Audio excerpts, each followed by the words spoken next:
3 hours, 180 minutes, or 10,800 seconds. Forget about the clock, forget about the time. There's only one time that matters, and that is Tiffy time. Welcome back, guys, to Fog Wrestling.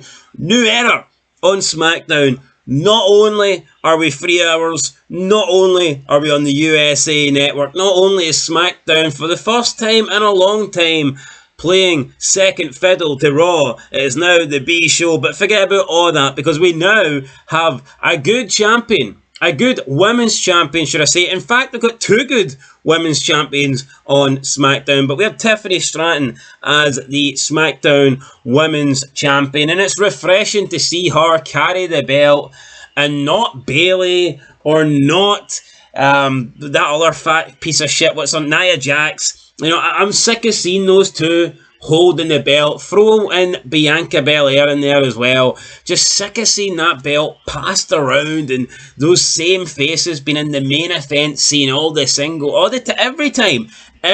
single time, man. But now we have a fresh face in there, and it is Tiffany Stratton. The only downside is she's going to have to probably go through the same list of women that I just named there. Your Baileys, your Naomis, your Bianca Belairs, your Nia Jaxes. That is no doubt the calibre of women that Tiffany Stratton's going to have to face. And it's because now that they have created a mid-card women's championship, you're going to have like two tiers. You're going to have two tiers of women's wrestling. And I think it's the worst thing they've ever done. And I like Chelsea Green. And I think so far from what I've seen, she's been a good US champion. But for me, you could have just had one belt. And you know what? Chelsea Green could have already had her run as champion. Tiffany Stratton could have already cashed in her Money in the Bank briefcase if WWE and Triple H didn't want to drag out every single title reign and bore us to death. Now, Bayley's run could have ended a long time ago. Nia Jax's run could have ended a long time ago. But no, we get the same shit every single week, boring us with the same women every single week. Look, we've got two belts now. There's no point complaining about it. But for me, I don't think it's the right call. But we'll have to wait and see how it goes. But another thing here, Chelsea Green, just want to quickly point out this. Chelsea Green looks great. I think Chelsea Green is fantastic, to be honest. Maybe fantastic's a little bit too far, but I think she's one of the better women on the roster. And she is attractive. She might not be the hottest woman, but she's certainly a good-looking woman. And I think her new attire, the American attire, looks really good on her. Suits her well. But let's be honest.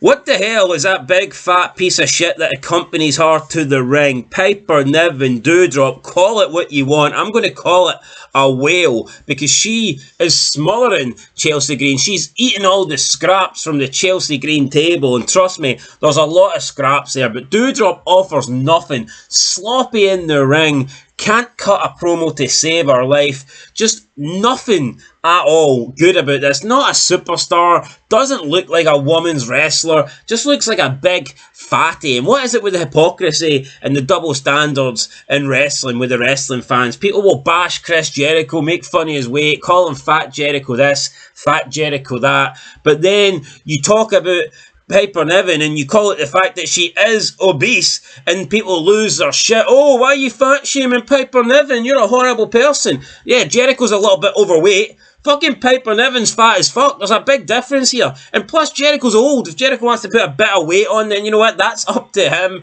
What's Piper Niven's excuse? Supposed to be in the prime of her life, and I think all she does is fucking eat prime Big Macs every single day, 24/7. Fuck Piper Niven. That's what I think about Piper Niven. But anyway, let's talk about the show. I don't want to rant too much here, but pisses me off, man. All these wrestling fans, all these white knights. I don't get it. Maybe it's just because Jericho's in AEW and Piper Niven's in WWE. But how can you bash Jericho because of his weight and then have an issue with anybody that addresses the size of Piper Niven? Even if you want to be kind and come at it from a thoughtful, caring side, Piper Niven's way too heavy, man. She's overweight, massively overweight. She is not healthy. Even if you're bringing it up not to bash her or not to make fun of her. The fact is, and it's a fact, I mean, it's you cannot dispute it, she is morbidly obese. Any doctor that is worth 2 cents will tell you that. Any doctor that's not being paid off, any doctor that didn't get a degree just because he's woke or just because he's part of the LGBT alphabet community, whatever, man, they will tell you what I'm telling you right now. Piper Niven is morbidly obese, and she is not healthy, man. She needs to lose weight. It's not a good look. And I wouldn't even mind it. See if they were just honest about it. Why not be honest? Look at wrestling in the past. You had a lot of fat guys, especially in the 80s. I mean, it was almost like McMahon. I think McMahon had his own, like, restaurant. He probably had his own fast food chain where he just, fed these meals that he just, like, beefing these guys up. You got, like, Earthquake and, the guys like that, King Kong Bundy, all these just fat guys that were there to put over Hogan. And, you talked about their size, and that put them over. That made them the threat that they were. They were a threat because of their size and because they were heavy and because they were obese and because that made them difficult to lift and difficult to beat. But with the women, we never use their size, man. They always tiptoe around it. Why not just be honest, man? Why not just say, look, this woman's fat as fuck and anyone's going to struggle to beat her? But no, they never address the weight, and it's dumb. It's professional wrestling at the end of the day. If you're going to be fat, then that's like literally turn it into an advantage. If you're going to be obese like Piper Niven, then at least spin it as a positive and use it as one of her character trait. Like she's difficult to beat. She's difficult to throw at the Royal Rumble. She's difficult to lift. She's intimidating. She's this, she's that. But no, they don't do that, man. For all we know, Piper Niven, based on commentary, she could be like 5'2" and weighing like 97 pounds because they certainly don't talk about her weight. But all these fans that want to bash Jericho, but praise Piper Niven and all that stuff or defend Piper Niven, it's like hypocrisy, double standards there for sure. Anyway, we kick off the show with Paul Heyman. Ladies and gentlemen, I mean, I like Heyman, but it's been the same promo for a long time now. I'm just bored of Heyman. I think they maybe should have turned heel on Roman Reigns, maybe do something different with the guy, maybe even put him with Punk, I don't know, but I think this whole bloodline stuff, Roman Reigns, advocate, has ran its course. And what did he do? I mean, he invited Cody Rhodes out there and kissed Cody Rhodes' ass. Was The Rock not enough? Can The Rock alone, can he not just kiss? Does the whole locker room need to bend down? Is this like a dig at McMahon? Are we getting a Cody Rhodes kiss my ass club here? Like, what is happening? Honestly, why is everyone bowing down? And he talks about, Cody Rhodes comes out and he says, you've earned the respect of Roman Reigns. Not many people do that. And Cody's just sitting here, totally, forgetting that a year ago these guys were trying to screw him out the championship. These guys were cheating. These guys were doing everything to prevent Rhodes from, finishing the story. But now they want to be the good guys, and Cody Rhodes is just lapping it all up, man. Mental. Kevin Owens then comes out and he says how bad it is that Cody is now teaming with Roman Reigns, and now he's shaking hands with The Rock, and he basically calls Cody a sellout and all this stuff. Cody then jumps into the barrack, through the crowd into the ringside area, and they start throwing fake punches, the brawl. These brawls look terrible, man. I don't know why they constantly do these brawls, but I mean, it is what it is. They grab each other in the back of the head and they start throwing punches. I mean, if you're throwing like 10 punches and the guy that you're punching is not fucking moving and he's punching you back 10 times, then honestly, how weak does that make you look? I don't understand why people just can't work properly. You see, back in the day, Undertaker would never have done this. Undertaker would have decked you for real. I mean, look at when Undertaker or even Austin Rock, you think of when they were in their rivalries and they were getting into like a slugfest. You hit your opponent and they stumble back, and then they come back and they hit you with a strike, and then you stumble back. That's how you make it look real. That's how it looks realistic. That's how it should be. You look at wrestling now and they just grab each other in the back of the neck and they just start throwing punches, like 20 punches each, and it looks so fake and phony, man. I feel like I repeat the same. I do repeat the same thing every review, but to be fair, they do the same thing every review, so what am I supposed to do? I have to call it out. Stop doing this phony fucking fake punching shit. Anyway, LA Knight shoves the Bloodline out of the arena. He said he's got a title to win. Bloodline came out, by the way, and attacked Cody. Jimmy made the save. Sets up a tag team match for later. I mean, who cares? I mean, honestly, who cares? Then we've got Chelsea Green with the Fat Whale Piper Niven taking on Michin. Michin was doing a lot of twerking here. She was shaking her ass in front of the camera, did the running senton into the corner. And, you know, it is what it is. Oh, Michin shakes her ass. Everyone loves it. Oh, look at this. The women are twerking. See, this is a good era where we only care about their abilities as a pro wrestler. You know, it's so hypocritical. Again, the double standards. I mean, the women can sexualise themselves however they want, but if the company does it, or more importantly, if McMahon wants to do it, then a big evil bad guy who's treating women horribly, but Michin can get in the ring and she can twerk and it's supposed to be family friendly. She can shake her ass for like 7 seconds and everyone loves it, everyone praises it. It is fucking dumb.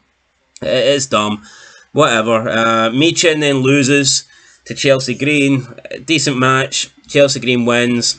Is what it is. We then got a brawl backstage with a bunch of tag teams. Who cares, honestly? Boring. Pretty Deadly then took on Lorgasa with Legado del Fantasma. Honestly, I can't even remember what happened. Boring. Absolutely boring. Then got Nakamura versus LA Knight, WWE United States Championship. Nakamura looks pretty weird with this new, this new image, this new face paint and the attire and all that stuff. We get a disqualification. LA Knight wins because the Bloodline run down. They attack LA Knight. Cody comes out to make the save. Jimmy Uso comes out to make the save. Nick Aldis tries to ban them. Cody Rhodes like, no, don't be doing that. We want to fight. Let's fight tonight. Tag team match. Honestly, how repetitive is WWE nowadays with the backstage crew and the referees coming down to break up brawls? I mean, this legitimately happens like 3-4 times a show. How fucking bad is this, man? And people lap it up. People pretend, oh, look, there's Cody and the Bloodline being separated by the officials again, or Cody and KO being separated again. Oh, there's Kenny Dykstra, he used to wrestle, and there's Jamie Noble, and there's Gregory Helms. Look at all these people. Oh, John Matthews, or whatever he's called. Joey Matthews. Look at that. They're coming out to break fights. Look at that. That's crazy. That's great. I mean, it's garbage. It's absolute garbage. It's the same shite every single fucking week. Oh, look at this. Our top two guys are about to brawl. Let's break it up. And then Nick Aldis will come out pointing fingers, waving, setting up matches, or banning people for arenas. Same shite every single week, and we see it on Raw. The only difference is on Raw, you have Adam Pearce doing it instead of Nick Aldis. I don't know. People that enjoy this, very low standards. Very fucking low standards. Anyway, moving on. Motor City Machine Guns, A-Town Down Under. Is what it is. Machine Guns win. Boring. Absolutely. The tag team division. I don't care how much they try and put over the tag team division. It sucks. It's not good. It's full of jobbers. Scrap it. Scrap it. It's garbage. Motor City Machine Guns feel dead already. And look at the champions, or DIY, for God's sake. Pretty Deadly then going to... they run into a DIY backstage. We get a bit of a promo back there. Nobody really cares. Nia Jax tells Candice LeRae she's going to congratulate Tiffany Stratton herself. Stratton comes out, says that she fooled everybody. She befriended Nia Jax. Nia Jax thought she was dumb. Just another dumb blonde. But Tiffany Stratton proved them all wrong, because she waited. She bided her time. And now she's at the tippy top of her game. She's new women's champion. Nia Jax comes out, calls her an ungrateful little shit. Says that you can either give me my championship back, or I'm going to take it from you. And she brings up the fact that it required 2 brain cells for Tiffany Stratton's plan to work well. Nia Jax must have 1 brain cell then, because she didn't see it coming. Then Bayley comes out, goes, ding dong. Then Naomi comes out, and Naomi face palms Naomi. Nia Jax face palms Naomi. She says, nobody cares about you, Naomi. We get a brawl. Stratton goes to the top rope, hits the moonsault. Nick Aldis comes out and says, right, that's it. Fatal 4-way match to determine the number 1 contender for the WWE Women's Championship. And right, what I'm noticing here is Candice LeRae, purple hair. Naomi, purple hair. Bayley, purple hair. Why have all these women got purple hair? Like, it should be one woman that has purple hair and that's it, man. Having purple hair is a bit unique. It makes you stand out because obviously it's not a normal hair colour, but when everyone else has got it, then it does nothing for you. Look at Jeff Hardy. He used to come out back in the day. He had the multicoloured hair. He had all the face, body paint, on his body, on his face, on his arms, whatever. And that was a cool, unique look for Jeff Hardy. If everybody came out with multicoloured hair, if Jeff Hardy was in let's say a tag team match, but 3 other guys in the match had the same colour hair and the same body paint and all that shit, then Jeff Hardy wouldn't have stood out. Jeff Hardy would have looked just like an average guy. Honestly, I don't understand why they've all got purple hair. What is it with purple hair, man? It's like some sort of feminist rally. I mean, how many cats do these women own between them? Probably like 10 million. Anyway, Bayley, I don't understand the hype. I don't understand why. Honestly, I do not understand the simping that people do over Bayley. It's one of those things I just don't think I'll ever get. Like, am I going to sit here and say that she's totally unattractive? No. I don't think that Bayley is totally unattractive. I think she's okay looking, I think. And people like her body and all this, but, come on. The way you see men talk about Bayley as if they'd crawl over fucking from one side of the earth to the other side, and it's like, really? No. If you're going to simp over somebody, do it over like Alexa Bliss or something. Don't do it. I've never understood the levels of simping that Bayley gets, man. I think it's insane. Anyway, this match was slow, boring, drawn out. You could tell that they're really trying to fill 3 hours here. In the end, Bayley wins with the Rose Plant, and now it's Bayley versus... And Bayley once again in the title picture. This was your chance to go fresh. This was your chance to have new faces in there and mix things up, and we're getting Bayley versus Tiffany Stratton, but like, we've seen these matches not even that long ago, because it used to be Bayley having to beat Tiffany to get a shot at Nia Jax, or Tiffany getting involved with tag team matches. It's just the same shite, man. Literally, it's the same fucking thing. And now Bayley's back in there with a title opportunity. And that's, honestly, man, the Tiffany Stratton run, it feels, it just feels repetitive already. It feels like we've already seen this. Carmelo Hayes tries to punk out Jimmy Uso. Jimmy talks about bricks, says he could be building a house or something like that, with the amount of bricks Melo's been collecting lately. Ha ha, ha, ha ha. Very funny there, Jimmy. Wow. You can see why you're the top man in the bloodline. Bayley's WWE Women's title match will take place next week, apparently, so not at the Rumble. And you're going to see that now with all these belts. You're just going to get a lot more title matches on TV, which, who knows, might be a good thing. But yeah, you're going to see less title matches, especially the women's matches. Honestly, how often are we going to see the Intercontinental and the US titles defended on pay-per-view? Especially the good pay-per-views? Probably never, to be fair. It is mental. You've got 5 match pay-per-views, and I think there's 9 titles. I believe there is 9, isn't there? Yeah, 9. So, hold on. You've got the 2 world titles, you've got the 2 men's mid-cards, you've got the 2 women's mid-cards, the 2 women's titles, the 2 tag teams. 10. So that's 10.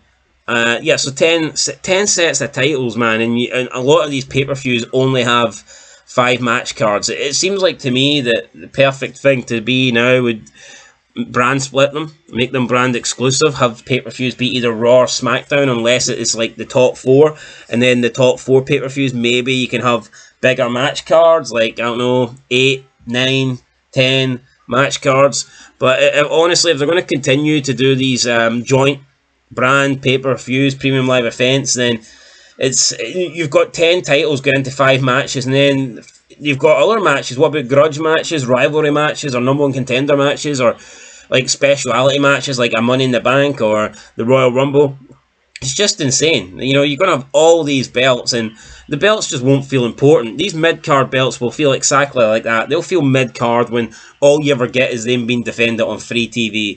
It is what it is. They shouldn't have brought out these mid-card belts, honestly, man. It's too much. It's overkill. They could have maybe freshened things up by just having the 1 belt each in the women's division, and Tiffany Stratton, you could have gave her a new opponent.